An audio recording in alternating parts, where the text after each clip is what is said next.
Bom dia, seres humanos. E acredite, eu coloquei aspas aqui. Como estão vocês? Tudo bem? Tá tudo certo aí? Estão respeitando a quarentena, tendo cuidado fazendo higiene de forma correta, lavando as mãos com água e sabão, usando álcool, se possível, em gel? Então vamos prosseguir para a nossa aprendizagem. Hoje nós vamos falar de leis da termodinâmica. A primeira delas, a primeira lei da termodinâmica. Mas essa aula tem alguns objetivos. Vamos lá. O primeiro objetivo é que, sobre os objetivos de forma geral, né, ao final dessa aula, eu espero que você consiga associar a realização do trabalho termodinâmico apenas a transformações em que o volume muda, ou em que há variação do volume. Tá? Identificar os processos termodinâmicos em sistemas distintos, ou seja, não apenas em gás, mas em outros sistemas. Né? Relacionar a energia interna de um gás à sua temperatura, relacionar a primeira lei da termodinâmica à lei da conservação da energia e resolver problemas usando a primeira lei da termodinâmica. Esses são os objetivos que nós precisamos atingir com essa aula, tudo bem? Começamos agora a falar então de trabalho e a variação do volume.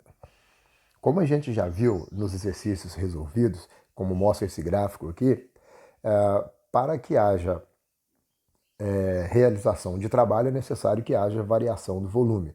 Por exemplo, se o gás está no estado A e vai para o estado B, o volume dele no estado A é 1 centímetro cúbico e no estado B também é 1 centímetro cúbico. Não há variação de volume, portanto não há realização de trabalho. Mas se o gás vai do estado B para o estado C, ele varia o seu volume de 1 metro cúbico para 3, ou 1 centímetro cúbico para 3 centímetros cúbicos. Aí há a produção de trabalho. E é um trabalho positivo, porque o gás está aumentando o seu volume. Quando o gás vai de C para D, o volume permanece 3 centímetros cúbicos, portanto não há produção de trabalho. E quando o gás vai de D para A, aí há a produção de trabalho. Porém, o volume está diminuindo de 3 centímetros cúbicos para 1 centímetro cúbico. Então esse trabalho é negativo. Tá certo? Isso nós já vimos, né? Agora, esse GIFzinho, ele pode te ajudar, essa imagenzinha aqui, ela pode te ajudar a entender um pouco melhor a questão do volume. Então você tem um pistão que está todo para cima aí, esse pistão pode descer e ao descer ele vai abrir um espaço lá em cima e vai entrar gás. Então o volume do gás é um volume grande, vamos dizer assim. Só que depois esse pistão sobe e fecha como está aí, e aí o volume fica reduzido. E aí, depois de mais uma vez que ele sobe e desce, ele expulsa esse ar que entrou. Bom, então dá para percebermos que esse volume vai aumentar e vai diminuir. Ele está pequeno aí, ele vai descer esse pistão, o volume aumenta, sobe e o volume diminui. Então há variação de volume. E o que diz a primeira lei da termodinâmica? Ela é simples. Ela diz assim: você vai fornecer calor para o gás para que o gás realize trabalho. Só que parte desse calor vai ser usado para variar a energia interna desse gás. Isso nós consideramos como perda. Ou seja, aqui está o sistema gasoso e eu vou fornecer calor para ele. Para quê? Para que o gás realize trabalho para mim. Mas dá para transformar toda a quantidade de calor em trabalho? Meu sonho. Nem rola. Olha só, parte dessa quantidade de calor é utilizada para variar a energia interna dele. Então, a quantidade de calor fornecida ao gás nós chamamos de Q, que é maiúsculo, representamos com a letra Q. O trabalho nós já vamos continuar usando o W, né, para representar, e a variação da energia interna é o ΔU. U é a energia interna, portanto, ΔU é a variação da energia interna. Tá comigo ainda? Desse modo, a gente pode equacionar essa primeira lei da termodinâmica assim, ó, Q igual W mais ΔU.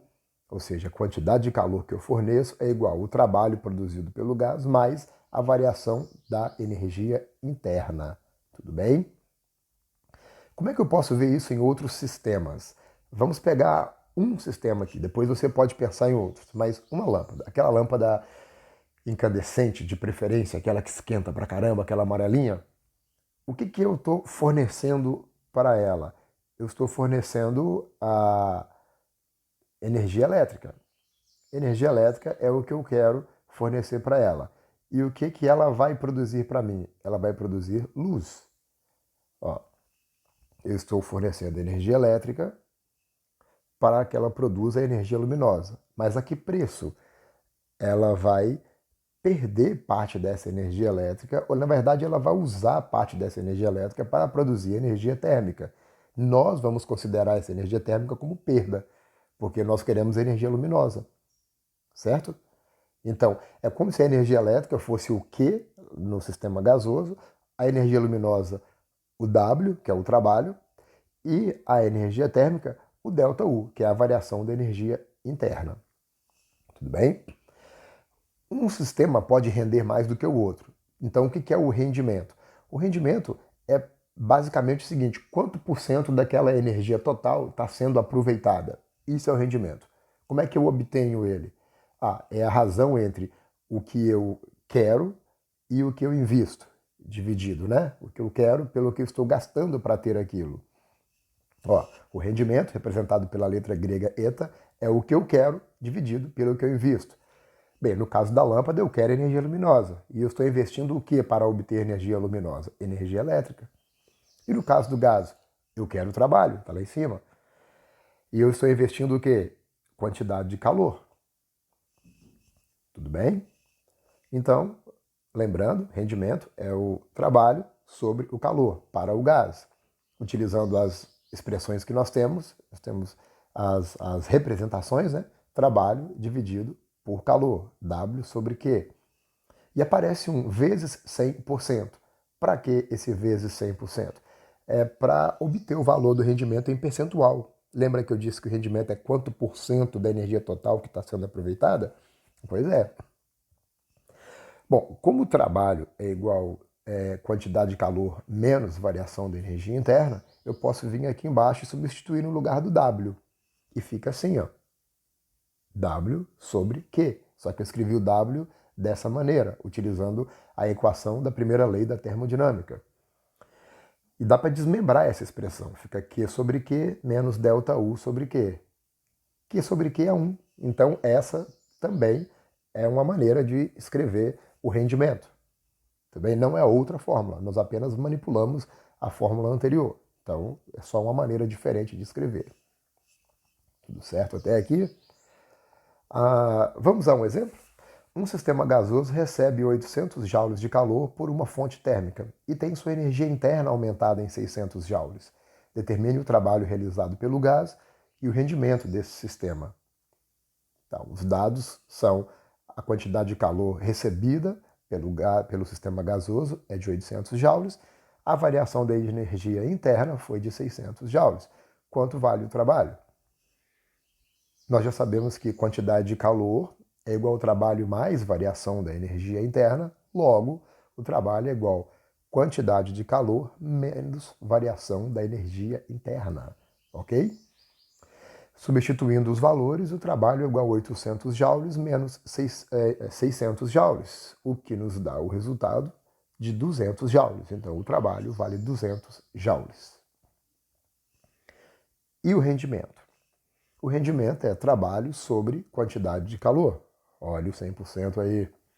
Então, o rendimento é 200 joules de trabalho, que nós acabamos de achar esse resultado, dividido por 800 joules de calor que foi fornecido para nós no enunciado, vezes 100%.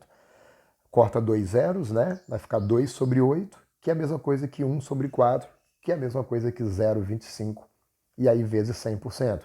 Observa como é que eu faço essa parte final agora. Eu pego o valor da divisão, que nesse caso foi 0,25, e multiplico pelo 100. E repito o porcento. Então, eu vou ter 0,25 vezes 100 vai dar 25. Então, é 25%. Se você fizer uma regra de 3, você vai ver que 200 joules, que é o trabalho, de 800, que é a quantidade total de calor, de fato é 25%. Então, utilizou 25% da quantidade de calor que foi fornecida. Esse é o rendimento. Legal, né? Bem, e essa variação da energia interna, o que é isso? Olha, a energia interna ela seria, para um gás, né, em condições comuns, não o gás ideal, o gás real, a soma das energias das moléculas do gás. Energia cinética, porque ela está se movendo, energia potencial gravitacional, porque ela tem massa, tem altura, energia de ligação entre as moléculas e tal, todas. Mas no caso do gás ideal, que é o que nós estamos estudando, a gente só considera a energia cinética de translação, ou seja, do movimento dela.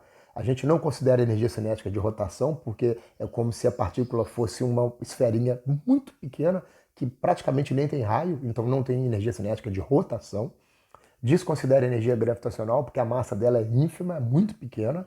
Desconsidera a ligação entre as moléculas, e aí fica só com a energia cinética de translação. Né? Então, a energia interna é essa energia, no caso do gás ideal, a energia cinética de translação das moléculas. A temperatura, por sua vez, lembra lá do começo a gente falava? É a medida da energia interna de um gás, a energia cinética das partículas e tal. Então, a temperatura, ela está relacionada com a energia. E a gente pode relacioná-la dessa maneira. U representa a energia interna. N, o número de mols do gás, R, a constante universal dos gases, e T, a temperatura absoluta, ou seja, em Kelvin. Então, U igual 3nRT sobre 2. Então, a energia interna é igual a 3 vezes o número de mols, vezes a constante universal dos gases, vezes a temperatura, dividido por 2. Tá? E a variação da energia interna? Então, eu vario a temperatura. A variação da energia interna é igual a 3 vezes o número de mols do gás, vezes a constante universal dos gases, vezes a variação da temperatura, isso tudo sobre 2. Beleza? E esse lance de conservação da energia? Cara, é simples. Você pode observar que lá na primeira lei da termodinâmica, a fórmula dela, Q igual W mais delta U. Vamos para as unidades. Q, quantidade de calor, joule. W, trabalho, joule. Delta U, variação da energia interna, joule. Então, unidade de energia do lado direito, unidade de energia do lado esquerdo. Somando duas energias que estão do lado direito, dá o valor da energia que está do lado esquerdo. Então, essa energia está conservando. Ok? Falando de outra forma agora. Entra energia na forma de quantidade de calor, sai energia na forma de trabalho e na forma de variação da energia interna. Se eu somar as duas energias que estão saindo, variação da energia interna mais trabalho, dá o valor da energia que está entrando, quantidade de calor. Então ela está conservando, só está mudando o tipo de energia, mas o valor está conservando. Então isso é a conservação da energia. Tudo bem? Bom, por hoje é só. Terminamos. Mas eu tenho duas tarefas para você. Primeiro, volte e veja essa aula mais uma vez. Mas agora, pegue uma folha de caderno, alguma coisa assim, e escreva os objetivos que estão lá no segundo slide. E vai passando o olho na apresentação e vai riscando os objetivos que você acha que atingiu, para você perceber e identificar o seu rendimento em relação a essa aula. Tudo bem? E depois você me dá um feedback. Fala se você teve um bom rendimento, você conseguiu atingir todos os objetivos e tal. Porque os seus objetivos também são meus objetivos. Se você atinge só 80% dos objetivos, quer dizer que eu também atingi só esse percentual. Então vamos alinhar isso daí, né? E 2, você resolva esses exercícios do capítulo 3, essas páginas e esses exercícios que estão indicados. Tudo bem? Esse é para aquele objetivo que diz resolver problemas da primeira lei da termodinâmica. E aí você vai me dar o feedback. Depois nós vamos fazer uma aula para tirar dúvidas. Tudo bem? Então, queridos, aquele abraço.